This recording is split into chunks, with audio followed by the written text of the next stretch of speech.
Hi, ನಮಸ್ಕಾರ ಎಲ್ರಿಗೂ. ಕಥಾ ಸಂಗ್ರಹ ಯೂಟ್ಯೂಬ್ ಚಾನಲ್ಗೆ ಎಲ್ರಿಗೂ ಸ್ವಾಗತ. ನನ್ನ ಹೆಸರು ಸಾಕ್ಷಿ. ನಾನು ಒಂದು ಒಳ್ಳೆಯ ಸುಸಂಸ್ಕೃತ ಕುಟುಂಬದಿಂದ ಬಂದಿದ್ದೀನಿ. ನಾನು ನಮ್ಮ ಮನೆಯಲ್ಲಿ ಎಲ್ರಿಗಿಂತ ಚಿಕ್ಕವಳು. ನನ್ನ ತಂದೆ ತಾಯಿಗಳಲ್ಲದೆ ನನ್ನ 2 ಅಣ್ಣಂದರು ನನ್ನನ್ನು ತುಂಬ ಪ್ರೀತಿಸ್ತಾ ಇದ್ರು. ನನ್ನೆಲ್ಲ ಆಸೆ ಆಕಾಂಕ್ಷೆಗಳನ್ನು ಈಡೇರಿಸ್ತಾ ಇದ್ರು. ನನ್ನ 2 ಅಣ್ಣಂದಿರು ನಾನು ಇದು ಬೇಕು ಇದು ಬೇಡ ಅನ್ನೋದಕ್ಕಿಂತ ಮೊದಲೇ ನನ್ನೆಲ್ಲ ಬೇಕು ಬೇಡಗಳನ್ನು ಈಡೇರಿಸ್ಬಿಡ್ತಾ ಇದ್ರು. ಅವರು ನನ್ನ ಬೇಕು ಬೇಡಗಳನ್ನು ನನ್ನ ಬಾಯಿಂದ ಹೊರಬರುವುದಕ್ಕಿಂತ ಮೊದಲೇ ತಿಳಿದುಕೊಂಡು ಬಿಡ್ತಾ ಇದ್ರು. ಈಡೇರಿಸ್ತಿದ್ರೆ ಅವರಿಗೆ ನೆಮ್ಮದಿನೇ ಇರ್ತಾ ಇರಲಿಲ್ಲ. ಹಾಗಾಗಿ ನನ್ನ 2 ಅಣ್ಣಂದಿರು ನನಗೆ ನನ್ನ ಪ್ರಾಣಕ್ಕಿಂತಲೂ ಅಚ್ಚುಮೆಚ್ಚಾಗಿದ್ರು. ಕೆಲವು ವರ್ಷಗಳ ಹಿಂದೆ ನನ್ನಮ್ಮ ಹಾರ್ಟ್ ಅಟ್ಯಾಕ್ನಿಂದ ಸಾವನ್ನಪ್ಪಿದ್ರು. ನನ್ನ ತಂದೆ ನನ್ನ ಅಣ್ಣನ ಮದುವೆ ಸಹ ಮಾಡಿದ್ರು. ನನ್ನ ಅತ್ತಿಗೆನೂ ತುಂಬಾ ಒಳ್ಳೆಯವಳಾಗಿದ್ಲು. ಅವಳು ನನ್ನನ್ನು ಪ್ರೀತಿಯಿಂದ ಚೆನ್ನಾಗಿಯೇ ನೋಡ್ಕೊಳ್ತಾ ಇದ್ಲು. ಅಣ್ಣ ಅತ್ತಿಗೆ ಇಬ್ಬರೂ ನನ್ನನ್ನು ತಮ್ಮ ಸ್ವಂತ ಮಗುವಿನಂತೆ ನೋಡಿಕೊಂಡಿದ್ದರು. ಬಹುಶಃ ನನ್ನ ತಂದೆ ತಾಯಿಗಳು ನನಗೆ ಎಷ್ಟು ಪ್ರೀತಿಯನ್ನು ನೀಡುತ್ತಿರಲಿಲ್ಲವೇನೋ, ಅಷ್ಟು ನನಗೆ ಒಬ್ಬ ಒಳ್ಳೆಯ ವರನನ್ನು ಹುಡುಕಿ ಆದಷ್ಟು ಬೇಗ ಮದುವೆ ಮಾಡಬೇಕೆಂದುಕೊಂಡರು. ನಾನು ಪ್ರತಿ 2-3 ದಿನಗಳಿಗೊಮ್ಮೆ ನನ್ನ ಗೆಳತಿಯರೊಂದಿಗೆ ಔಟಿಂಗ್ಗೆ ತೆರಳುತ್ತಿದ್ದೆ. ಒಂದು ಮಧ್ಯಾಹ್ನ ನಾವು ಗೆಳೆಯರೆಲ್ಲ ಒಂದು ಹೋಟೆಲ್ನಲ್ಲಿ ಲಂಚ್ ಮಾಡುತ್ತಿದ್ದೆವು. ಆಗ ಅಚಾನಕ್ಕಾಗಿ ವೇಟರ್ ಒಂದು ಹೂಗುಚ್ಛವನ್ನು ತಂದು ಟೇಬಲ್ ಮೇಲೆ ನನ್ನ ಮುಂದಿಟ್ಟ ಮತ್ತು ಹೇಳ್ದ, ಯಾರೋ ನಿಮಗಾಗಿ ಕಳುಹಿಸಿದ್ದಾರೆ. ನಾನು ತುಂಬ ಗಾಬರಿಯಾದೆ. ನನಗಾಗಿ ಈ ಹೂಗುಚ್ಛವನ್ನು ಯಾರು ಕಳಿಸಿದ್ದಾರೆ? ನಾನು ಯೋಚಿಸತೊಡಗಿದೆ. ನಾನು ಅಷ್ಟಾಗಿ ಅದರ ಬಗ್ಗೆ ಗಮನ ಹರಿಸಲಿಲ್ಲ. ಇದಾದ ಮೇಲೆ ಪ್ರತಿ ಬಾರಿಯೂ ಈ ರೀತಿ ನಡೆದೇ ಇತ್ತು. ನನಗೆ ಪ್ರತಿದಿನ ಹೂಗುಚ್ಛ ದೊರೆಯತೊಡಗಿತ್ತು. ನಿಧಾನವಾಗಿ ಈ ಹೂಗಳು ಬಳಿ ಬರುವುದು ನನಗೆ ಒಂದು ಹವ್ಯಾಸವಾಗಿ ಹೋಯಿತು. ಅಷ್ಟಕ್ಕೂ ಯಾರಿವರು ನನಗೆ ಪ್ರತಿದಿನ ಹೂಗಳ ರಾಶಿಯನ್ನು ಕಳುಹಿಸ್ತಾ ಇದ್ದಾರೆ? ನನಗೆ ಅವರನ್ನು ನೋಡುವ ಆಸೆಯಾಯಿತು. ಒಂದು ದಿನ ನಾನು ಗ್ಯಾಲರಿಯಲ್ಲಿ ನಿಂತಿದ್ದೆ. ಆಗ ನನ್ನ ದೃಷ್ಟಿ ಆ ಗಲ್ಲಿಯಲ್ಲಿರುವ ಅನಾಮಿಕ ವ್ಯಕ್ತಿಯತ್ತ ಹೊರಳಿತು. ಅವನು ಕಪ್ಪು ಬಣ್ಣದ ಶರ್ಟ್ ಧರಿಸಿದ್ದ ಮತ್ತು ಅವನು ಹೂಗುಚ್ಛವನ್ನು ನನ್ನ ಕಿಟಕಿಯೊಳಕ್ಕೆ ಎಸೆದ ಮತ್ತು ಅಲ್ಲಿಂದ ಹೊರಟೋದ. ನಾನವನನ್ನು ತಡೆಯಲು ನನ್ನ ಕೋಣೆಯ ಕಡೆ ಓಡಿದೆ. ಅದಾಗಲೇ ಆ ಹುಡುಗ ಹೊರಟೋಗಿದ್ದ. ನನಗೆ ತುಂಬ ಬೇಜಾರಾಯಿತು. ಅಷ್ಟಕ್ಕೂ ಅವನು ಯಾರು? ನನಗೆ ಡೈಲಿ ಹೂಗುಚ್ಛ ನೀಡ್ತಾನೆ. ಇಂದು ಅವನನ್ನು ನೋಡ್ತಿದ್ದೆ. ಸ್ವಲ್ಪದರಲ್ಲಿ ಮಿಸ್ ಆಗಿಬಿಟ್ಟ. ಅವನನ್ನು ನೋಡದೇ ಇರೋದಕ್ಕೆ ನನಗೆ ತುಂಬ ಸಂಕಟ ಆಯಿತು. ಇದಾದ ಮೇಲೆ ಮರುದಿನ ಅತ್ತಿಗೆ ನನ್ನನ್ನು ಕರೆದು, ಇಂದು ನೀನು ಹೊರಗೆ ಎಲ್ಲೂ ಹೋಗಬೇಡ. ಇಂದು ನಿನ್ನನ್ನು ನೋಡೋದಕ್ಕೆ ವರನ ಕಡೆಯವರು ಬರ್ತಿದ್ದಾರೆ. ವರನ ಕಡೆಯವರು ನನ್ನನ್ನು ನೋಡಲು ಬಂದರು. ಅನಂತರ ಅವರ ಉತ್ತರನೂ ಬಂತು. ಅವರಿಗೆ ಹುಡುಗಿ ತುಂಬ ಇಷ್ಟ ಆದ್ಲು ಅಂತ. ಅವರು ಆದಷ್ಟು ಬೇಗ ಮದುವೆ ಮಾಡಿಕೊಳ್ಳಲು ಉತ್ಸುಕರಾಗಿದ್ದರು. ನಿಮ್ಮ ಹುಡುಗಿ ನಮಗೆ ಇಷ್ಟ ಆಗಿದ್ಲು. ಆದಷ್ಟು ಬೇಗ ನಾವು ನಿಮ್ಮ ಹುಡುಗಿಯನ್ನು ನಮ್ಮ ಮನೆ ಸೊಸೆ ಮಾಡಿಕೊಳ್ಳಲಿಕ್ಕೆ ನಾವು ತುದಿಗಾಲಲ್ಲಿ ನಿಂತಿದ್ದೇವೆ. ನಮ್ಮ ಹುಡುಗನಿಗೆ ನಿಮ್ಮ ಹುಡುಗಿ ತುಂಬ ಇಷ್ಟ ಆಗಿದ್ದಾಳೆ. ಆದರೆ ನನ್ನ ಮನಸ್ಸು ಒಪ್ಪಲಿಲ್ಲ. ನನಗೆ ಹೂಗುಚ್ಛಗಳನ್ನು ಕಳಿಸುತ್ತಿರುವ ಅನಾಮಧೇಯನ ಬಗ್ಗೆ ಗೊತ್ತೂ ಇರಲಿಲ್ಲ. ಬಹುಶಃ ನನ್ನ ಹಣೆ ಬರಹದಲ್ಲಿ ಇದೇ ಬರೆದಿದೆಯೇನೋ. ಆದರೆ ಆಶ್ಚರ್ಯವೆಂದರೆ ಯಾವಾಗ ನನ್ನ ಮದುವೆ ಫಿಕ್ಸ್ ಆಯಿತೋ ಆವಾಗಿನಿಂದ ಹೂಗುಚ್ಛಗಳು ಬರುವುದು ನಿಂತುಬಿಟ್ಟಿತ್ತು. ಬಹುಶಃ ಅವನಿಗೆ ಆ ದಿನವೇ ನನ್ನ ಮದುವೆ ಫಿಕ್ಸ್ ಆಗಿರುವುದು ಗೊತ್ತಾಗಿರಬೇಕು. ಏಕೆಂದರೆ ಅವನು ಈ ಹೂಗಳನ್ನು ಕಳಿಸುತ್ತಾ ಇರಲಿಲ್ಲ. ಮೊದಮೊದಲು ನಾನು ಉದಾಸೀನಳಾಗಿರುತ್ತಿದ್ದೆ. ಆದರೆ ಮತ್ತೆ ನನ್ನ ಗಮನವೆಲ್ಲ ನನ್ನ ಮದುವೆಯ ತಯಾರಿಯತ್ತ ಹರಿದಿತ್ತು. ತುಂಬ ಅರ್ಜೆಂಟಾಗಿ ಅತ್ತಿಗೆ ನನ್ನ ಮದುವೆಯನ್ನು ತಾನು ಆರಿಸಿದ ಹುಡುಗನೊಂದಿಗೆ ನಿಶ್ಚಯ ಮಾಡಿಬಿಟ್ಟರು. ನಮ್ಮ ಮನೆಯ ವಾತಾವರಣ ಸಂಪೂರ್ಣ ಸ್ವಾತಂತ್ರ್ಯದಿಂದ ಕೂಡಿತ್ತು. ಆದ್ದರಿಂದ ನಾನು ಮತ್ತು ವಿಶಾಲ್ ಹಲವು ಬಾರಿ ಮುಖಾಮುಖಿಯಾಗಿ ಭೇಟಿಯಾಗಿದ್ದೆವು. ಪ್ರತಿ ಬಾರಿ ಭೇಟಿಯಾದಾಗಲೂ ನಾನು ವಿಶಾಲನ ಗಂಭೀರತೆ, ಸೀದಾ ಸಾದಾ ಸಿಂಪಲ್ ಗುಣಗಳನ್ನು ನೋಟಿಸ್ ಮಾಡಿದ್ದೆ. ಅವನಿಗೆ ಜಾಸ್ತಿ ಜೋಕ್ ಮಾಡೋದು ಇಷ್ಟ ಇರಲಿಲ್ಲ. ಈಗಿನ ಕಾಲದ ಹುಡುಗರಂತೆ ಅವನು ಇರಲೇ ಇಲ್ಲ ಬಿಡಿ. ಆದಷ್ಟು ತುಂಬ ಓಪನ್, ಯಾರೊಂದಿಗೂ ಬೆರೀತಾ ಇರಲಿಲ್ಲ. ಅತ್ತಿಗೆ ಹತ್ರ ಇದ್ರ ಬಗ್ಗೆ ಕೇಳಿದಾಗ ಅವರು ಇದರಲ್ಲಿ ಆತಂಕಗೊಳ್ಳೋ ವಿಷಯ ಏನೂ ಇಲ್ಲ. ಎಲ್ಲ ಹುಡುಗರು ಮದುವೆಗೆ ಮುಂಚೆ ನಾಚಿಕೆ ಸ್ವಭಾವದವರಾಗೇ ಇರ್ತಾರೆ. ನಂತರ ಎಲ್ಲ ಬದಲಾಗತ್ತೆ ಬಿಡು. ಈಗ ನಿಮ್ಮ ಅಣ್ಣನ್ನೇ ನೋಡು, ಮದುವೆಗೆ ಮುಂಚೆ ಅವ್ರು ಹೇಗಿದ್ರು, ಹೀಗಂತೂ ಅವರು ನನ್ನ ಹಿಂದೆ ಮುಂದೆ ಸುತ್ತುತ್ತಾ ಇರ್ತಾರೆ. ಅತ್ತಿಗೆ ಮಾತುಗಳು ನನಗೆ ತುಂಬ ಸಮಾಧಾನ ತಂದಿತ್ತು ಮತ್ತು ನಾನು ಮದುವೆಗೆ ಒಪ್ಕೊಂಡೆ. ವಿಶಾಲನೊಂದಿಗೆ ನನ್ನ ಮದುವೆನೂ ಆಯಿತು. ಅವ್ರು ತುಂಬ ಒಳ್ಳೆಯವರಾಗಿದ್ದರು. ಮನೆಯಲ್ಲಿ ಅತ್ತೆ, ಮಾವ, ಒಬ್ಬ ಮೈದುನ ಮತ್ತು ನಾವಿಬ್ಬರು ಇದ್ವಿ. ಮದುವೆ ಆದ ಹೊಸದ್ರಲ್ಲಿ ಎಲ್ಲ ಚೆನ್ನಾಗಿಯೇ ನಡೀತಾ ಇತ್ತು. ಆದರೆ ನನಗೆ ವಿಶಾಲನೇ ಕೆಲವೊಂದು ನಡವಳಿಕೆಗಳು ವಿಚಿತ್ರವಾಗಿ ಕಾಣಿಸ್ತಾ ಇತ್ತು. ಅವನು ತುಂಬ ವಾಸನೆ ಇರುವಂಥ ಪರ್ಫ್ಯೂಮ್ನ ಬಳಸ್ತಾ ಇದ್ದ. ಅದು ನನಗೆ ಇಷ್ಟನೇ ಆಗ್ತಾ ಇರಲಿಲ್ಲ. ಆದರೆ ಹೊಸದಾಗಿ ನಮ್ಮ ಮದುವೆ ಆಗಿದ್ದರಿಂದ ನಾನು ಏನು ಕೇಳುವ ಸ್ಥಿತಿಯಲ್ಲಿ ಇರಲಿಲ್ಲ. ಮದುವೆಯಾದ ರಾತ್ರಿ ನಾನು ತಯಾರಾಗಿದ್ದೆ. ಅವನು ಮದುಮಗನಾಗಿ ನನ್ನ ಕೋಣೆಯೊಳಕ್ಕೆ ಬಂದ. ತುಂಬ ಸುಂದರವಾದ ವಿಶಾಲನನ್ನು ನೋಡಿ ನನಗೆ ತುಂಬ ಖುಷಿಯಾಯಿತು. ವರನ ಪೋಷಾಕಿನಲ್ಲಿ ಅವರು ತುಂಬ ಸುಂದರವಾಗಿ ಕಾಣಿಸ್ತಾ ಇದ್ರು. ನನ್ನ ಖುಷಿಗೆ ಪಾರವೇ ಇರಲಿಲ್ಲ.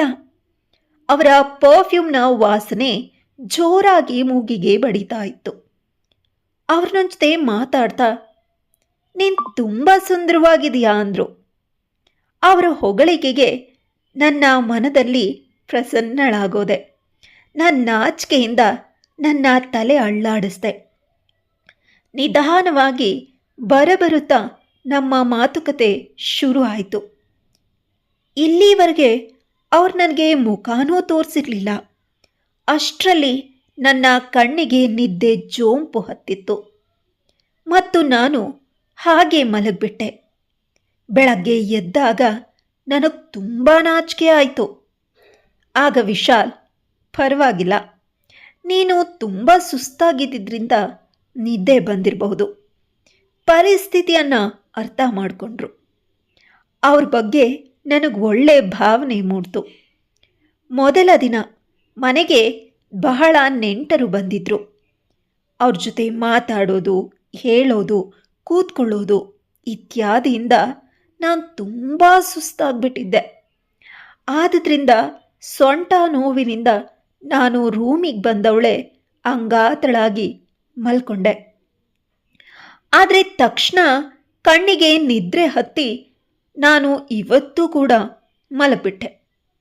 ಬೆಳಗ್ಗೆದ್ದು ನನಗೆ ವಿಶಾಲ್ ಕೋಪಿಸ್ಕೊಂಡಿರಬಹುದೇನೋ ಅಂತ ಹೆದರಿಕೆ ಆಯಿತು. ಒಂದು ವೇಳೆ ಅವ್ರಿಗೆ ಸಿಟ್ಟು ಬಂದಿದ್ರೂ ಸಿಟ್ಟಾದಂತೆ ವರ್ತಿಸಲಿಲ್ಲ. ನಾರ್ಮಲ್ ಆಗಿ ನನ್ನ ಜೊತೆ ಮಾತಾಡ್ತಾ ಇದ್ರು. ಕೆಲವು ದಿನಗಳ ಹಿಂದಿನ ಮಾತಾಗಿತ್ತು. ಯಾವಾಗ ಅವರು ಹಳ್ಳಿಯಿಂದ ವಾಪಸ್ ಬಂದ್ರೋ ಅವರ ಪರ್ಫ್ಯೂಮ್ ವಾಸನೆ ಜೋರಾಗಿ ನನ್ನ ಮೂಗಿಗೆ ಬಡಿದು ನಾನು ಪುನಃ ನಿದ್ರೆಯ ಜೋಂಪಿಗೆ ಜಾರತೊಡಗಿದೆ. ರಾತ್ರಿ ಊಟವಾದ ಮೇಲೆ ನಾವು ಮಲಗಲು ಶುರು ಮಾಡಿದ್ವಿ. ಎಚ್ಚರವಾಗಿ ಕಣ್ಣುಗಳು ತೆರೆದುಕೊಂಡವು. ನಾನು ವಿಶಾಲ್ನನ್ನ ಕರೆದೆ. ಆಗ ನನಗೊಂದು ಆಶ್ಚರ್ಯ ಕಾದಿತ್ತು. ನನ್ನ ಕಣ್ಣುಗಳು ಸುತ್ತಲೂ ವಿಶಾಲ್ನಿಗಾಗಿ ಹುಡುಕಾಡ್ತಾ ಇದ್ವು. ವಿಶಾಲ್ ಅಲ್ಲಿಂದ ನಾಪತ್ತೆಯಾಗ್ಬಿಟ್ಟಿದ್ರು. ನಾನು ಪ್ರಯಾಸಪಟ್ಟು ಎದ್ದೆ ಮತ್ತು ಇಡೀ ರೂಮ್ ಚೆಕ್ ಮಾಡಿದೆ. ಆದರೆ ವಿಶಾಲ್ ಪತ್ತೇನೇ ಇರಲಿಲ್ಲ. ಬಾತ್ರೂಮ್ನಲ್ಲಿ ಚೆಕ್ ಮಾಡಿದೆ, ಆದರೆ ಅವರು ಅಲ್ಲೇನೂ ಇರಲಿಲ್ಲ. ಗಾಬರಿಗೊಂಡು ಸೀದಾ ಬೆಡ್ ಮೇಲೆ ಬಂದು ಮಲಗಿದೆ. ಇಡೀ ರಾತ್ರಿ ವಿಶಾಲ್ನ ಬರುವಿಕೆಗಾಗಿ ಕಾಯ್ದೆ. ಬೆಳಗ್ಗೆ ತಿಂಡಿಯ ಟೇಬಲ್ ಮೇಲೆ ವಿಶಾಲ್ನನ್ನು ನೋಡಿ ಚಕಿತಳಾಗಿ ನಾನು ಕೇಳಿದೆ, ನೀವು ಎಲ್ಲಿದ್ರಿ? ಆಗ ಅವರು ಹೇಳಿದ್ರು, ನೀನಂತೂ ಬೇಗ ಮಲಗಿಬಿಟ್ಟೆ, ನನಗೆ ನಿದ್ದೆನೇ ಬರ್ತಾ ಇರಲಿಲ್ಲ. ಆದದ್ರಿಂದ ನಾನು ಇಡೀ ರಾತ್ರಿ ಲಾನ್ನಲ್ಲಿ ಕೂತ್ಕೊಂಡಿದ್ದೆ. ನನಗೆ ನನ್ನಷ್ಟಕ್ಕೆ ತಲೆ ತಗ್ಸುವಂತಾಯಿತು. ಹೆಂಡತಿಯಾದವಳು ಗಂಡನನ್ನು ಖುಷಿಯಾಗಿಡಬೇಕು ಮತ್ತು ಪ್ರತಿದಿನ ನಾನು 8 ಗಂಟೆಗೆ ಮಲಗಿಬಿಡ್ತಾ ಇದ್ದೆ. ಯಾಕೋ ಗೊತ್ತಿಲ್ಲ, ಮದುವೆ ಆದಮೇಲೆ ನನಗಿಷ್ಟು ಬೇಗ ಹೇಗೆ ನಿದ್ದೆ ಬರ್ತಿದೆ? ನಮ್ಮ ಮನೆಯಲ್ಲಿ ನಾನು ರಾತ್ರಿ 2 ಅಥವಾ 3 ಗಂಟೆವರೆಗೂ ಮಲಗ್ತಾನೆ ಇರಲಿಲ್ಲ. ಇಲ್ಲಿ ಏನೋ ಗೊತ್ತಿಲ್ಲ, ವಿಶಾಲ್ನ ಮನೆಯಲ್ಲಿ ಮಲಗಿದ್ದೇ ಸಾಕು ನಿದ್ದೆ ಗಾಢವಾಗಿ ಬರ್ತಿದೆ. ಆದರೂ ವಿಶಾಲ್ನ ಮುಖದ ಮೇಲೆ ಬೇಜಾರಾದ ಯಾವ ಲಕ್ಷಣಗಳು ಕಂಡು ಬರಲಿಲ್ಲ. ಆದರೆ ನಾನು ಅವನ ದೃಷ್ಟಿಕೋನವನ್ನು ತಿಳಿದುಕೊಂಡಿದ್ದೆ. ಮಾರನೇ ದಿನ ನಾನು ರಾತ್ರಿಯೆಲ್ಲ ಎಚ್ಚರವಾಗಿರಬೇಕು ಅಂತ ಹಗಲಲ್ಲಿ ಮಲಗಿ ನನ್ನ ನಿದ್ರೆಯನ್ನು ಪೂರ್ಣಗೊಳಿಸ್ಬಿಟ್ಟಿದ್ದೆ. ಸಂಜೆ ಆಗ್ತಿದ್ದಂಗೆ ನಾನು ವಿಶಾಲ್ನ ಬರುವಿಕೆಗಾಗಿ ತಯಾರಾಗಲು ಶುರುವಿಟ್ಟುಕೊಂಡೆ. ಅವರು ಆಫೀಸಿಂದ ಬಂದ ತಕ್ಷಣ ಅವರ ಕೈಯಿಂದ ಬ್ಯಾಗ್ನ ತಗೊಂಡೆ ಮತ್ತು ನಸುನಕ್ಕು ಅವರನ್ನು ನೋಡತೊಡಗಿದೆ. ಅವರು ನೀನು ತುಂಬ ಸುಂದರವಾಗಿದೆಯಾ ಅಂತ ನನ್ನನ್ನು ಹೊಗಳಬಹುದು ಅಂದ್ಕೊಂಡೆ. ಆದರೆ ಅವರು ಸರಿಯಾಗಿ ನನ್ನ ಕಡೆ ದೃಷ್ಟಿನೂ ಹರಿಸಲಿಲ್ಲ. ಆದದ್ರಿಂದ ನಾನು ಅವ್ರ ಹತ್ರ ಹೋದೆ. ಆದರೆ ಇದೇನು ಆಶ್ಚರ್ಯ, ಅವ್ರ ಪರ್ಫ್ಯೂಮ್ನಿಂದ ನನಗೆ ಗುಂಗಾದಂತೆ ಅನ್ನಿಸ್ತು. ವಿಶಾಲ್ನ ಪರ್ಫ್ಯೂಮ್ ವಾಸನೆ ಜೋರಾಗಿ ಮೂಗಿಗೆ ಬಡಿತಾ ಇತ್ತು. ಎಷ್ಟು ಜೋರಾಗಿ ಅಂದರೆ ಕೆಲವು ನಿಮಿಷಗಳಲ್ಲಿ ನನಗೆ ತಲೆ ತಿರುಗಿದಂತಾಗಿ ಮತ್ತೆ ನಿದ್ರೆಗೆ ಜಾರಿದೆ. ಮತ್ತೇನಾಯಿತು ನನಗೆ ಗೊತ್ತಾಗಲಿಲ್ಲ. ಬೆಳಗ್ಗೆ ಎದ್ದಾಗ ನನ್ನ ತಲೆ ತುಂಬ ಭಾರವಾಗಿತ್ತು. ಅಚಾನಕ್ಕಾಗಿ ನನ್ನ ದೃಷ್ಟಿ ನನ್ನ ಕೈ ಮತ್ತು ಪಾದದ ಮೇಲ್ಬಿತ್ತು. ನನ್ನ ಜೀವನೇ ಹೋಗಿ ಮರಳಿ ಬಂದಂತಾಯಿತು. ನನ್ನ ಕೈ ಮತ್ತು ಪಾದಗಳೆರಡು ಊದ್ಕೊಂಡ್ಬಿಟ್ಟಿದ್ವು. ಏನಾಗ್ತಿದೆ ಅಂತ ನನಗೊಂದು ಅರ್ಥ ಆಗ್ತಾ ಇರಲಿಲ್ಲ. ವಿಶಾಲ್ ಕೋಣೆನಲ್ಲಿರಲಿಲ್ಲ. ತಿಂಡಿಯ ಟೇಬಲ್ ಬಳಿ ಅತ್ತೆ ಕೇಳಿದ್ರು, ನಿನ್ನ ಕೈಗೇನಾಗಿದೆ? ನಾನು ಗಾಬರಿಯಿಂದ ಹೇಳಿದೆ, ಊದ್ಕೊಂಡಿದೆ. ಏನಾಯಿತು ಅಂತ ಗೊತ್ತಿಲ್ಲ. ಮತ್ತೆ ಅತ್ತೆ ಹೇಳಿದ್ರು, ನಿನ್ನ ಕೈ ಮತ್ತು ಕಾಲಿಗೆ ಊತ ಕಡಿಮೆ ಆಗುವಂತಹ ಕ್ರೀಮ್ ಹಚ್ಚು. ಅವರು ನನಗೆ ಪ್ರೀತಿಯಿಂದ ಹೇಳಿದ್ರು, ಒಬ್ಬ ಪತಿಗೆ ಒಳ್ಳೆಯ ಹೆಂಡತಿ ತುಂಬ ಸುಂದರವಾಗಿ ಕಾಣಿಸ್ಬೇಕು. ಆ ಒಳ್ಳೆತನ ಹಾಗೂ ಸುಂದರತೆ ಕಡಿಮೆಯಾಗದಂತೆ ನೋಡ್ಕೋ. ಗಂಡ ನಮ್ಮ ಕಂಟ್ರೋಲ್ನಲ್ಲಿ ಇರ್ತಾನೆ. ಅದೇ ರೀತಿ ಸ್ವಲ್ಪ ಹೊತ್ತಿನ ನಂತರ ವಿಶಾಲ್ ಹೊರಗಡೆಯಿಂದ ಬರ್ತಿರೋದು ಕಾಣಿಸ್ತು. ನಾನು ಮಲಗಿದ ನಂತರ ಲಾನ್ಗೆ ಹೋಗಿರಬೇಕು ಅಂತ ನನಗೆ ತಿಳಿತು. ನಮ್ಮತ್ತೆ ಒಳ್ಳೆಯವರಾಗಿದ್ದರು. ಪತಿಯನ್ನು ಹೇಗೆ ಹಿಡಿತದಲ್ಲಿ ಇಟ್ಕೊಳ್ಬೇಕು ಅಂತ ಯಾವಾಗಲೂ ನನಗೆ ತಿಳಿ ಹೇಳ್ತಾ ಇದ್ರು. ಆದರೆ ನಾವಿಬ್ಬರು ಗಂಡ ಹೆಂಡತಿಯರಾಗಿ ಹೆಸರೊಂದನ್ನು ಬಿಟ್ಟು ಒಬ್ರನ್ನೊಬ್ಬರು ಅರಿತುಕೊಂಡೇ ಇರಲಿಲ್ಲ ಅಂತ ಹೇಗವ್ರಿಗೆ ಹೇಳಿ. ಮದುವೆಯಾಗಿ ಹತ್ತತ್ರ 1 ತಿಂಗಳಾಗ್ತಾ ಇತ್ತು. ನನಗೆ ಇಲ್ಲಿವರೆಗೆ ವಿಶಾಲ್ನ ರಹಸ್ಯಗಳು ಅರ್ಥನೇ ಆಗ್ತಾ ಇರಲಿಲ್ಲ. ಅವರು ಕೆಲವೊಮ್ಮೆ ನನ್ನ ಜೊತೆಗೆ ಚೆನ್ನಾಗಿಯೇ ಇರ್ತಾ ಇದ್ರು, ಕೆಲವೊಮ್ಮೆ ನನಗೆ ಪರಿಚಯನೇ ಇಲ್ವೇನೋ ಅನ್ನೋ ಥರ ಅಪರಿಚಿತರಂತೆ ಆಡ್ತಾ ಇದ್ರು. ಹಾಗೆ ಒಂದಿನ ಮಂಗಳವಾರ ನಾನು ನನ್ನ ಕೋಣೆಯಲ್ಲಿ ಕೂತ್ಕೊಂಡಿದ್ದೆ. ಅಚಾನಕ್ ವಿಶಾಲ್ ನನ್ನ ಕೋಣೆಗೆ ಬಂದರು. ನನಗೆ ಒಂದು ರೀತಿ ವಿಚಿತ್ರವಾಗಿ ಕಾಣಿಸ್ತು. ಅವರು ಅವಸರದಲ್ಲಿ ಇರುವಂತೆ ಕಂಡ್ರು. ನಾನು ಶಾಂತವಾಗಿ ಅವರನ್ನು ನೋಡ್ತಾ ಕೂತ್ಕೊಂಡಿದ್ದೆ. ಅವರು ಬೇಗ ಬೇಗ ರೆಡಿಯಾಗಿ ಎಲ್ಲೋ ಹೋದರು. ಅವ್ರು ಎಲ್ಲೋ ಹೋಗ್ತಾರೆ ಅಂತ ನನಗೆ ಹೇಳೋದಕ್ಕೆ ಸಹ ಇಚ್ಛೆ ಪಡಲಿಲ್ಲ. ನಾನು ಕೇಳೋದಕ್ಕೆ ಪ್ರಯತ್ನ ಪಟ್ಟೆ. ಗದ್ರುತ್ತಾ ಹೇಳಿದ್ರು, ನಿಂಗೇನಾಯ್ತು? ನಿನ್ನ ಕೆಲಸ ನೀನು ನೋಡ್ಕೋ. ಸ್ವಲ್ಪ ಸಮಯದ ನಂತರ ಅತ್ತೆ ನನಗೆ ಕೇಳಿದ್ರು, ವಿಶಾಲ್ ಎಲ್ಲಿ ಅಂತ. ನನಗೆ ಗಾಬರಿ ಆಯಿತು ಮತ್ತು ಅತ್ತೆಗೆ ನಾನು ಏನೂ ಹೇಳಲಿಲ್ಲ. ನಾನು ಅಬಕ್ಕಾಗಿ ಹಾಗೇ ನಿಂತಿದ್ದೆ. ನಾನು ದೂರು ನೀಡಿದ್ರೆ ನನ್ನ ಪತಿ ನನ್ನ ಮೇಲೆ ಕೋಪ ಮಾಡಿಕೊಳ್ಬಹುದು.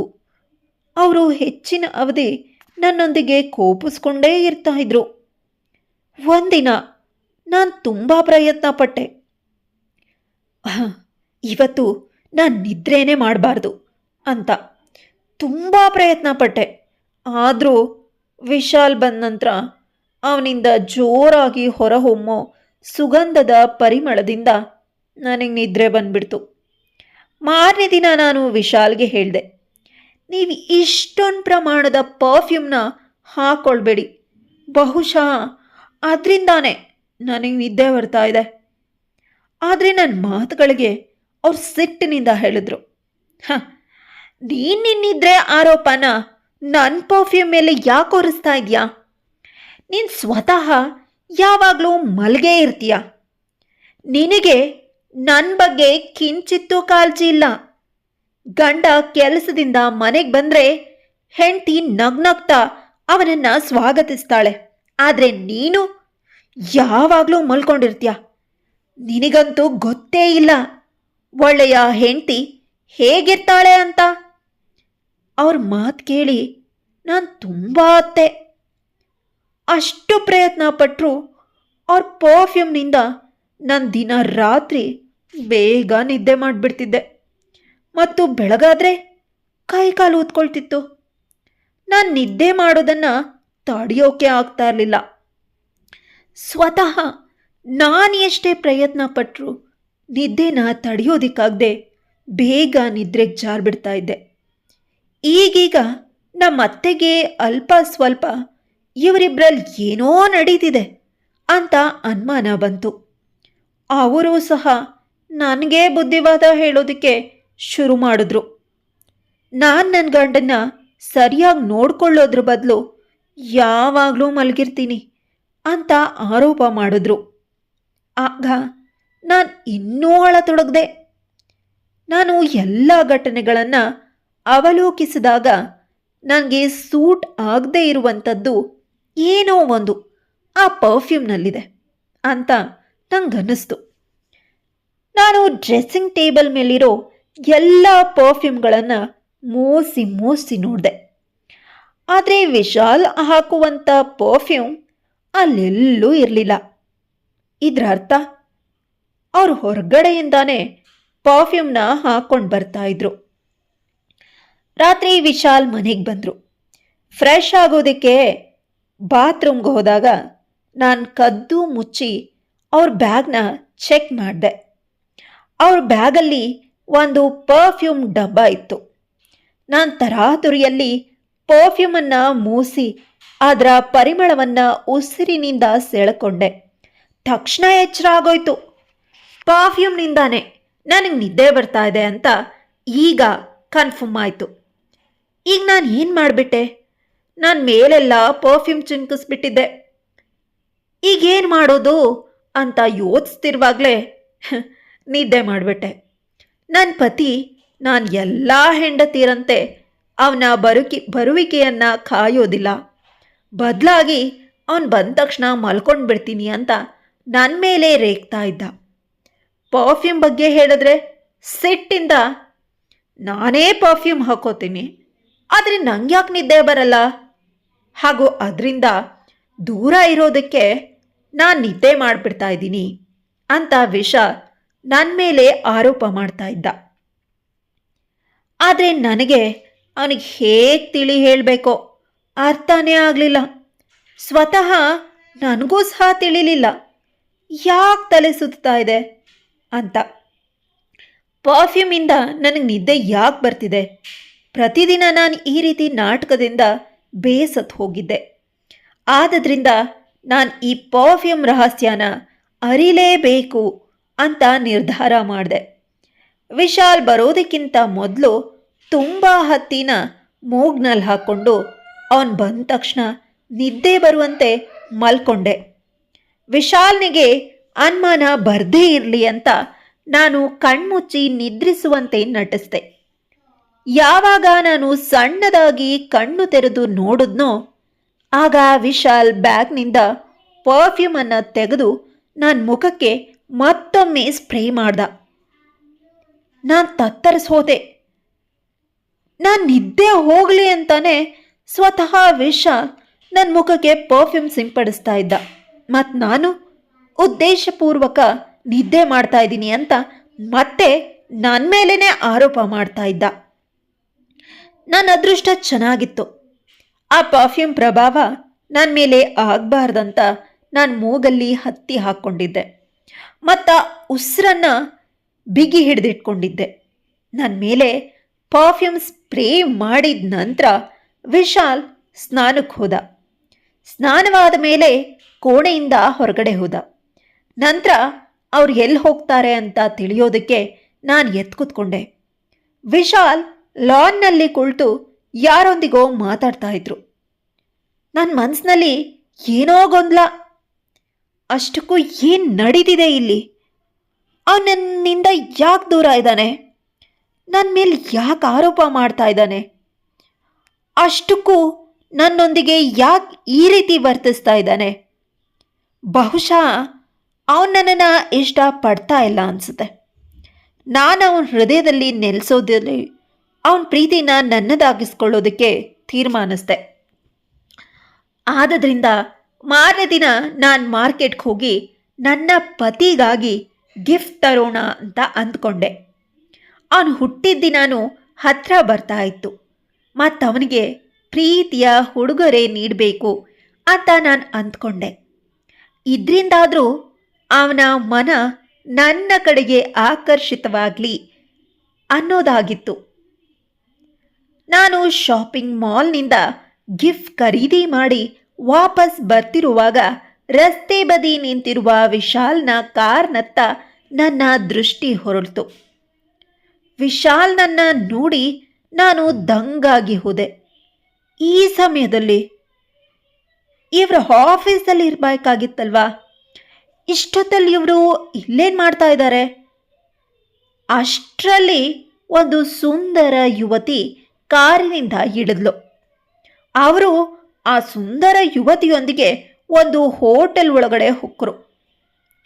ಅವ್ರ ಹಿಂದೆ ಅವರ ಹಿಂಬಾಲಿಸಿದಾಗ ಅವರಿಬ್ಬರು ಲಂಚ್ ಮಾಡೋದಕ್ಕೆ ಅಲ್ಲಿಗೆ ಬಂದಿದ್ರು. ನಾನು ಕೋಪದಿಂದ ಕುದಿತಾ ಮನೆಗೆ ವಾಪಸ್ ಬಂದೆ. ನಾನು ವಿಶಾಲ್ನ ಪ್ರೀತಿಯನ್ನು ಪಡೆಯೋದಕ್ಕೆ ಏನೇನೆಲ್ಲ ಸಹಿಸ್ಕೊಂಡೆ. ಆದರೆ ಅವರು ಇನ್ನೊಬ್ಬಳು ಹಿಂದೆ ಸುತ್ತಾ ಇದ್ದಾರೆ. ಆ ದಿನ ಅಂತೂ ನಾನು ಸಹಿಸ್ಕೊಂಡೆ. ಅವ್ರ ಕಾಲೇಜಿನ ಸಹಪಾಠಿಯಾಗಿರಬಹುದು, ಇಲ್ವೇ ಅವರ ಕಸಿನ್ ಕೂಡ ಆಗಿರಬಹುದು ಅಂತ ಹಸಿ ಸುಳ್ಳನ್ನು ನನಗೆ ನಾನೇ ಹೇಳಿಕೊಂಡು ನಂಬಿ ಸಮಾಧಾನ ಮಾಡಿಕೊಂಡೆ. ಸ್ವಲ್ಪ ದಿನಗಳ ನಂತರ ನಾನು ಮತ್ತೊಮ್ಮೆ ಅವರಿಬ್ಬರು ಜೊತೆನಲ್ಲಿ ಇರೋದನ್ನು ನೋಡಿದೆ. ಆ ದಿನ ನಾನು ನನ್ನ ತವರು ಮನೆಯಿಂದ ಹಿಂತಿರುಗಿ ಬರುವಾಗ ಸಿಗ್ನಲ್ನಲ್ಲಿ ಗಾಡಿ ನಿಂತಿತ್ತು. ಆಗ ಅವರಿಬ್ಬರು ಒಂದು ಆಸ್ಪತ್ರೆ ಒಳಗಡೆ ಹೋಗ್ತಾ ಇದ್ರು. ಈಗಂತೂ ನನ್ನ ಅನುಮಾನ ಸತ್ಯನೇ ಆಗ್ಬಿಟ್ಟಿತ್ತು. ವಿಶಾಲ್ ನನಗೆ ಮೋಸ ಮಾಡ್ತಿದ್ದಾನೆ. ನಾನಿರುವಾಗ ಬೇರೊಬ್ಬರ ಜೊತೆ ಸಂಬಂಧ ಇಟ್ಕೊಂಡಿದ್ದಾನೆ. ಮತ್ತೆ ನನಗೆ ಈಗೀಗ ಅವರ ಎಲ್ಲ ಆಟಗಳು ಅರ್ಥವಾಗಲಾರಂಭಿಸಿದವು. ನನಗಂತೂ ಖಾತ್ರಿಯಾಗೋಗ್ಬಿಟ್ಟಿತ್ತು ಅವ್ರಿಗೆ ನನ್ನೊಂದಿಗೆ ಮದುವೆ ಆಗೋದಕ್ಕೆ ಇಷ್ಟನೇ ಇರಲಿಲ್ಲ. ಅದಕ್ಕಾಗಿಯೇ ಪೂರ್ಣ ರಾತ್ರಿ ನನ್ನನ್ನು ಮಲಗಿಸಿ ಅವಳ ಹತ್ರ ಹೋಗ್ತಿದ್ದಾರೋ ಏನೋ. ಈ ನಿಗೂಢವನ್ನ ಪತ್ತೆ ಮಾಡಲೇಬೇಕು ಅಂತ ನಾನು ನಿರ್ಧಾರ ಮಾಡಿದೆ. ನಾನು ನನ್ನ ಪತಿಯನ್ನ ಮತ್ತೊಬ್ಬರ ಜೊತೆ ಹಂಚಿಕೊಳ್ಳೋದಕ್ಕೆ ಯಾವತ್ತೂ ಇಷ್ಟಪಡಲ್ಲ. ಯಾಕಂದರೆ ನನಗವನೊಂದಿಗೆ ಪ್ರೇಮಾಂಕುರವಾಗ್ಬಿಟ್ಟಿತ್ತು. ಯಾವ ಯುವತಿಯೊಂದಿಗೆ ಅವರು ಸಂಬಂಧ ಇಟ್ಟುಕೊಂಡಿದ್ದಾರೋ ಆ ಯುವತಿಯನ್ನ ಅವರ ಜೀವನದಿಂದ ಕಿತ್ತೊಗೆಯಬೇಕು ಅಂತ ನಾನು ತೀರ್ಮಾನ ಮಾಡಿದೆ. ಆಗ ನಾನು ಮತ್ತೊಂದು ಅಗ್ನಿ ಪರೀಕ್ಷೆ ಎದುರಿಸಬೇಕಾಯಿತು. ನನ್ನತ್ತೆ, ಮಗಳೇ, ಯಾವಾಗ ಖುಷಿ ಸಮಾಚಾರ ಕೊಡ್ತೀಯಾ ಅಂತ ಕೇಳಿದ್ರು. ಅತ್ತೆಯವರ ಇಂತಹ ಮಾತುಗಳಿಂದ ನಾನು ಗಾಬರಿಯಾಗ್ಬಿಟ್ಟಿದ್ದೆ. ಆದರೆ ವಿಶಾಲ್ಗೆ ಇದ್ರ ಬಗ್ಗೆ ಯಾವುದೇ ಮಾಹಿತಿ ಇರಲಿಲ್ಲ. ಅವನು ತನ್ನ ಕೆಲಸದಲ್ಲಿ ಯಾವಾಗಲೂ ಬ್ಯುಸಿಯಾಗಿರ್ತಾ ಇದ್ದ ಮತ್ತು ಜೋರಾದ ಪರ್ಫ್ಯೂಮ್ ಹಾಕೋದನ್ನು ಬಿಡ್ತಾ ಇರಲಿಲ್ಲ. ನಾನು ಸಹ ನನ್ನಷ್ಟಕ್ಕೆ ಹಠಕ್ಕೆ ಬಿದ್ದವಳಂತೆ ಅವನೊಂದಿಗೆ ಏನೋ ಕೇಳ್ತಾ ಇರಲಿಲ್ಲ ಮತ್ತು ಪರ್ಫ್ಯೂಮ್ನಿಂದಾಗಿ ಬೇಗ ಮಲಗಿಬಿಡ್ತಾ ಇದ್ದೆ. ಇದರಿಂದ ದಿನ ಇಡೀ ನಾನು ಕರಗೋದ್ರಲ್ಲಿ ಕಾಲ ಕಳೀತಾ ಇದ್ದೆ. ಇದೇ ಟೆನ್ಷನ್ನಿಂದಾಗಿ ಒಂದಿನ ನನ್ನ BP ಲೋ ಆಯಿತು. ನಾನು ಮೂರ್ಛೆ ಹೋದೆ. ನಾನು ಎಚ್ಚರಗೊಂಡಾಗ ಹಾಸ್ಪಿಟಲ್ನಲ್ಲಿದ್ದೆ. ನನಗೆ ಡಾಕ್ಟರ್ ಹೇಳಿದ್ರು, ನಿನ್ನ ಪತಿ ನಿನ್ನ ಬಗ್ಗೆ ತುಂಬ ಕಾಳಜಿ ವಹಿಸಿದ್ರು. 2 ದಿನಗಳಿಂದ ಅವರು ಇಲ್ಲೇ ಇದ್ದರು. ನನಗೆ ಡಾಕ್ಟರ್ ಮಾತು ಕೇಳಿ ಖುಷಿ ಆಯಿತು. ಅದು ಸ್ವಲ್ಪ ಹೊತ್ತು ಮಾತ್ರ. ಯಾವಾಗ ಆ ಡಾಕ್ಟರ್ ಮೇಲೆ ನನ್ನ ದೃಷ್ಟಿ ಬಿತ್ತೋ ಆ ಡಾಕ್ಟರನ್ನ ನೋಡಿ ನನ್ನ ಜೀವ ಹೋಗಿ ಮರಳಿ ಬಂದಂತಾಯಿತು. ಯಾಕಂದರೆ ವಿಶಾಲ್ ಜೊತೆ ಸುತ್ತಾಡ್ತಾ ಇದ್ದ ಆ ಹುಡುಗಿ ಬೇರೆ ಯಾರೂ ಅಲ್ಲ, ಈ ಡಾಕ್ಟರೇ ಆಗಿದ್ಲು. ಡಾಕ್ಟರ್ ನಸುನಗುತ್ತಾ ಅಲ್ಲಿಂದ ಹೊರಟೋದ್ಲು. ನನಗಂತೂ ಸ್ವಲ್ಪ ಸಮಯದ ಮೊದಲು ನನ್ನ ಪತಿ ಬಗ್ಗೆ ಕೇಳಿ ಆಶ್ಚರ್ಯವಾಗಿತ್ತು. ಆದರೆ ಈಗ ಅರ್ಥ ಆಯಿತು. ನನ್ನ ಗಂಡ 2 ದಿನಗಳಿಂದ ನನ್ನ ಸಲುವಾಗಿ ಆಸ್ಪತ್ರೆಯಲ್ಲಿ ಇರಲಿಲ್ಲ. ಬದಲಾಗಿ ಈ ಲೇಡಿ ಡಾಕ್ಟರ್ ಸಲುವಾಗಿ ಇಲ್ಲಿದ್ದ. 2 ದಿನ ಡಾಕ್ಟರ್ ಸಮೀಪ ಇರೋ ಅವಕಾಶ ಅವ್ರಿಗೆ ಸಿಕ್ಕಿರಬೇಕು. ಆ ಲೇಡಿ ಡಾಕ್ಟರ್ ತುಂಬ ಸುಂದರವಾಗಿದ್ಲು. ಯಾರಾದರೂ ಅವಳನ್ನು ಇಷ್ಟಪಡುವಷ್ಟು ಅವಳು ಸುಂದ್ರಿ. ಮತ್ತು ಇದೇ ಮಾತು ನನ್ನ ಹೃದಯಕ್ಕೆ ಚುಚ್ಚುತ್ತಾ ಇತ್ತು. ನನ್ನ ಆರೋಗ್ಯ ಸುಧಾರಿಸಿದ ಮೇಲೆ ನನ್ನ ಅಣ್ಣ ಅತ್ತಿಗೆ ನನ್ನ ಕರ್ಕೊಂಡು ಹೋಗೋದಿಕ್ಕೆ ಬಂದರು. ಸ್ವಲ್ಪ ದಿನ ನಮ್ಮೊಂದಿಗಿರು ಅಂತ ಹೇಳಿದ್ರು. ಅವ್ರ ಜೊತೆ ನಾನು ನನ್ನ ತವರು ಮನೆಗೆ ಹೊರಟೆ. ನನ್ನ ಕೋಣೆಗೆ ಬಂದು ನನ್ನ ಅಲ್ಮೇರಾದಲ್ಲಿರೋ ಬಟ್ಟೆನ ತೆಗೆದಾಗ ತುಂಬ ಒಣಗಿದ ಹೂಗಳು ನನಗೆ ಅಲ್ಲಿ ಕಾಣಿಸಿದ್ವು. ಆ ಹೂಗಳನ್ನ ನೋಡಿ ನನಗೆ ಎಲ್ಲನೂ ನೆನಪಾಯಿತು. ಯಾರದು? ಯಾರು ನನ್ನ ಇಷ್ಟಪಡ್ತಾ ಇದ್ದಿದ್ದು ಮತ್ತು ಹುಚ್ಚಿನಂತೆ ನನಗೆ ಪ್ರತಿದಿನ ಹೂಗಳನ್ನ ಕಳಿಸ್ತಾ ಇದ್ರು. ಆದ್ದರಿಂದ ನಾನು ಯಾರನ್ನ ಪ್ರೇಮಿಸ್ತಾ ಇದ್ನೋ ಅವ್ರು ನನ್ನ ಬಗ್ಗೆ ಕಿಂಚಿತ್ತೂ ಕಾಳಜಿ ಇಲ್ಲ. ಮಾರನೇ ದಿನ ಅಣ್ಣ ನನ್ನನ್ನು ಪುನಃ ಆಸ್ಪತ್ರೆಗೆ ಕರ್ಕೊಂಡೋದ್ರು. ಯಾಕಂದರೆ ಡಾಕ್ಟರ್ ಮತ್ತೊಮ್ಮೆ ತಪಾಸಣೆ ಮಾಡಬೇಕು ಅಂತ ಮೊದಲೇ ತಿಳಿಸಿದ್ರು. ನಾನು ಅಣ್ಣನ ಜೊತೆ ಕಾರಿಡಾರ್ನಲ್ಲಿ ಕೂತ್ಕೊಂಡಿದ್ದೆ. ನಾನು ಆ ಡಾಕ್ಟರ್ ಹುಡುಗಿ ಜೊತೆ ವಿಶಾಲ್ ಒಂದು ಕೋಣೆಯೊಳಗೆ ಹೋಗೋದನ್ನು ನೋಡಿದೆ. ಆ ಹುಡುಗಿಯ ಮಡಿಲಲ್ಲಿ ಒಂದು ಮಗು ಸಹ ಇತ್ತು. ಇದನ್ನು ನೋಡಿ ನನಗೆ ದುಃಖ ಉಮ್ಮಳಿಸಿ ಬಂತು. ನಾನು ಕಾಯಿಲೆ ಬಿದ್ದಿದ್ದೆ. ನನ್ನ ಪತಿ ಹುಡುಗಿ ಚಕ್ಕರ್ನಲ್ಲಿ ಬಿದ್ದಿದ್ದ. ನಾನು ಓಡ್ಕೊಂಡು ಹೋಗಿ ಗಾಡಿನಲ್ಲಿ ಕೂತ್ಕೊಂಡೆ ಮತ್ತು ಅಳತೊಡಗಿದೆ. ಏನಾಯಿತು? ಚೆಕಪ್ ಮಾಡಿಸ್ಕೊಳ್ಳಲ್ವಾ ಅಣ್ಣ ಕೇಳ್ದ. ಇಲ್ಲ, ನಾನು ಮಾಡಿಸ್ಕೊಳ್ಳಲ್ಲ ಅಂದೆ.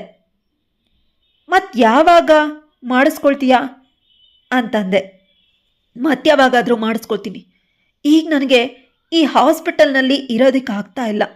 ಪ್ಲೀಸ್ ಅಣ್ಣ, ಇಲ್ಲಿಂದ ಹೋಗೋಣ ಬಾ ಅಂತ ಅಳತೊಡಗ್ದೆ. ಏನಾಯಿತು? ನೀನು ಆರೋಗ್ಯವಾಗಿದೆಯಾ ತಾನೇ ಅಂತಂದ ಅಣ್ಣ. ಹ್ಞೂ ಅಣ್ಣ, ನಾನು ನಿಜವಾಗ್ಲೂ ಆರಾಮಾಗಿದ್ದೀನಿ.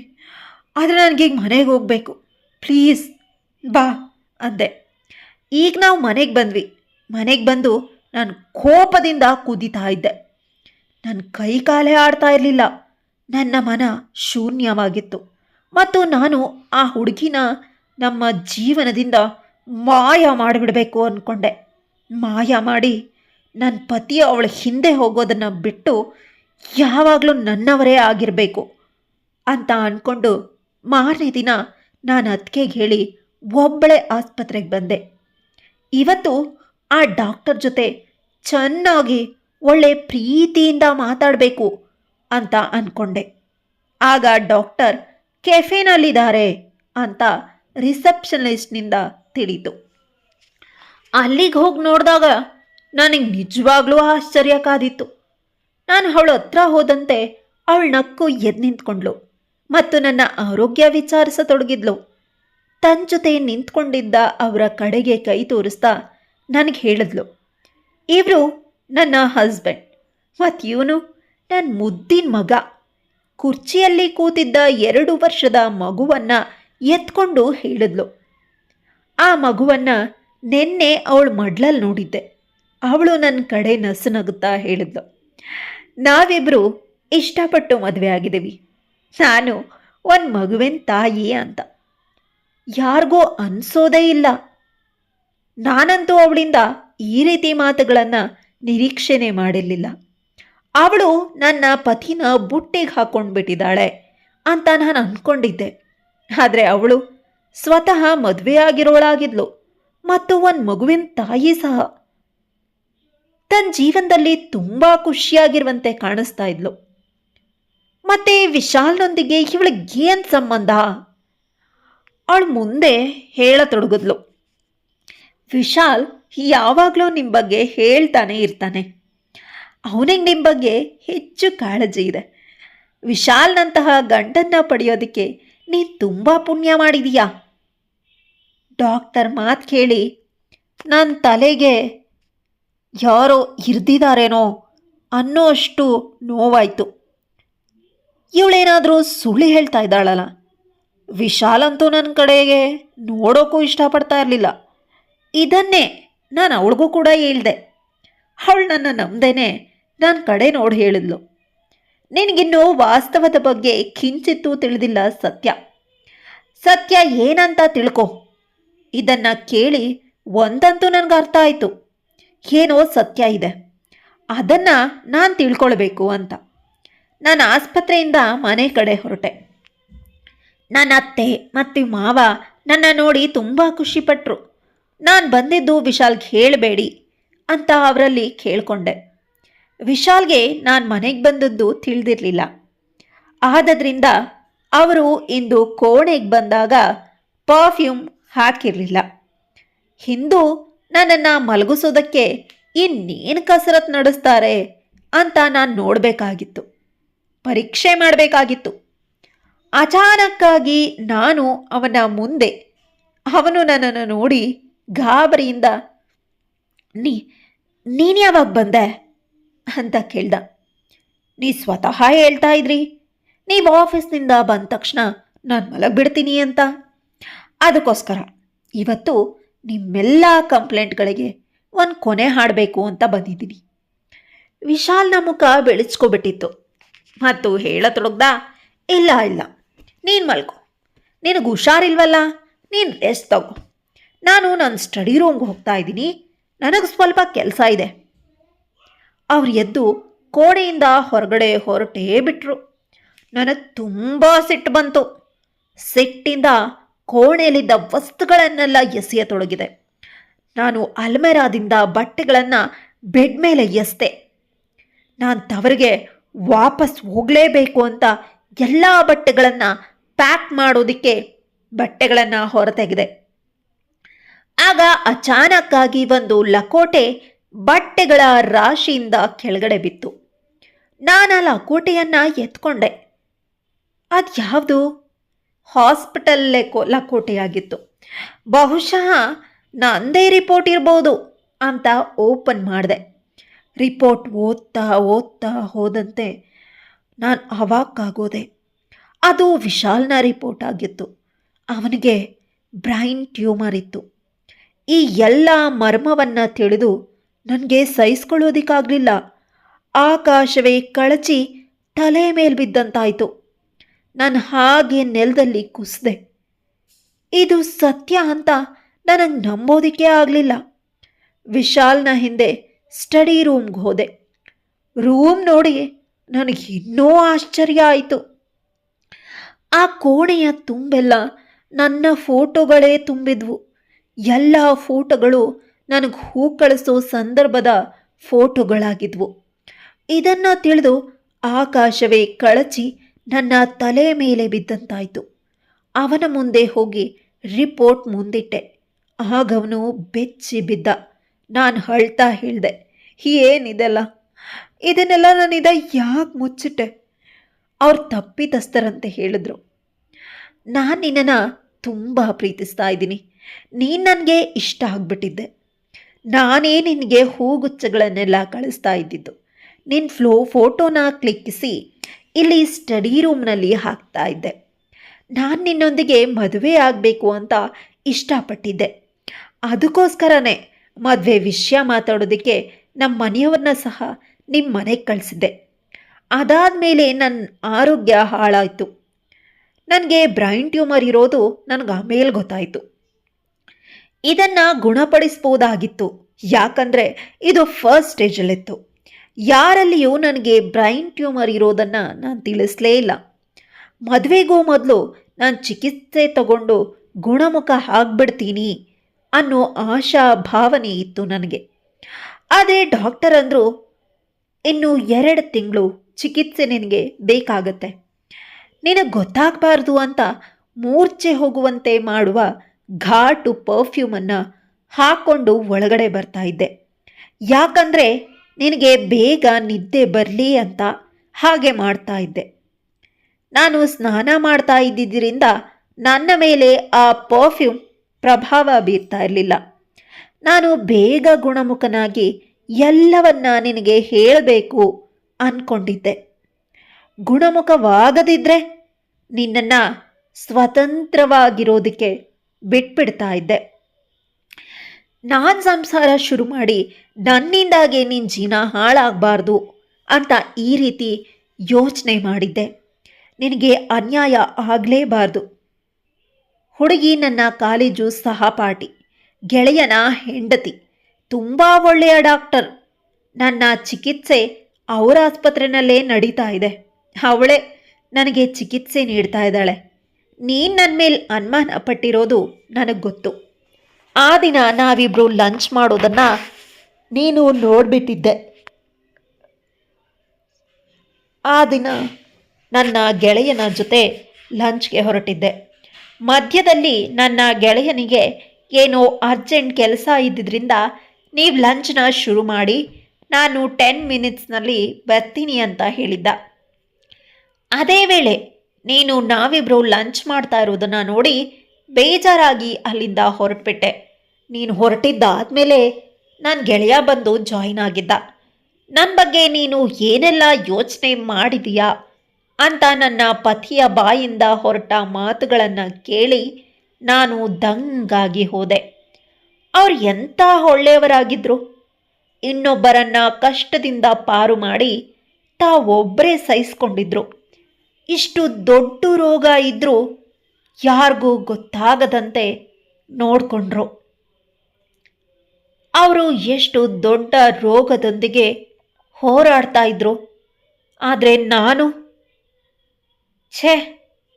ಅವರನ್ನು ಸಮಾಧಾನ ಪಡಿಸ್ತಾ ಹೇಳಿದೆ, ನೀವೇನು ಚಿಂತೆ ಮಾಡಬೇಡಿ, ನೀವು ಅವಶ್ಯಕವಾಗಿ ಬೇಗ ಗುಣಮುಖರಾಗ್ತೀರಿ.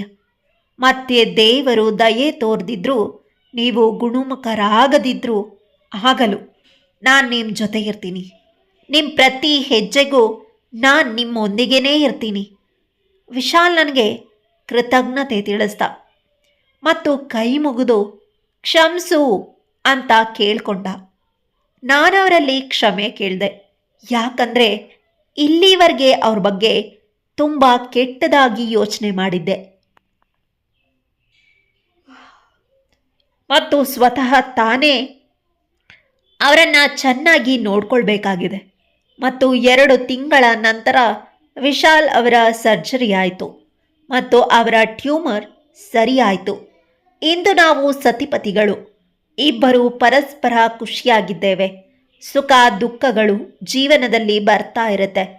ಪರಸ್ಪರ ಸಪೋರ್ಟ್ ಮಾಡಬೇಕು ಮತ್ತು ಒಬ್ಬರನ್ನೊಬ್ಬರು ಚೆನ್ನಾಗಿ ನೋಡ್ಕೊಳ್ಬೇಕು. ನಾನು ಮತ್ತು ನಮ್ಮ ಜೀವನದಲ್ಲಿ ತುಂಬ ಸುಖವಾಗಿದ್ದೀವಿ. ಕೆಲವು ತಿಂಗಳ ನಂತರ ವಿಶಾಲ್ ಸರಿ ಹೋದರು ಮತ್ತು ಈ ವರ್ಷ ನಾನು ಒಂದು ಸುಂದರ ಮಗುವಿಗೆ ಜನ್ಮ ನೀಡಿದೆ. ನಮ್ಮ ಬದುಕನ್ನು ನಮ್ಮ ಮಗನಿಗಾಗಿ ಮೀಸಲಿಟ್ವಿ. ಸೊ ಕತೆ ಇಲ್ಲಿಗೆ ಮುಗೀತು.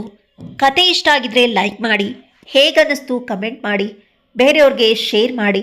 ಹಾಗೆ ಇನ್ನು ಹೊಸ ಹೊಸ ಕತೆಗಳಿಗಾಗಿ ನನ್ನ ಚಾನೆಲ್ನ ಸಬ್ಸ್ಕ್ರೈಬ್ ಮಾಡಿಕೊಂಡು ಪಕ್ಕದಲ್ಲಿರುವಂಥ ಬೆಲ್ ಐಕನ್ನ ಕ್ಲಿಕ್ ಮಾಡೋದನ್ನು ಮರಿಬೇಡಿ. ಮತ್ತೊಮ್ಮೆ ಮೀಟ್ ಮಾಡೋಣ ಮತ್ತೊಂದು ಹೊಸ ಕಥೆಯ ಜೊತೆಗೆ.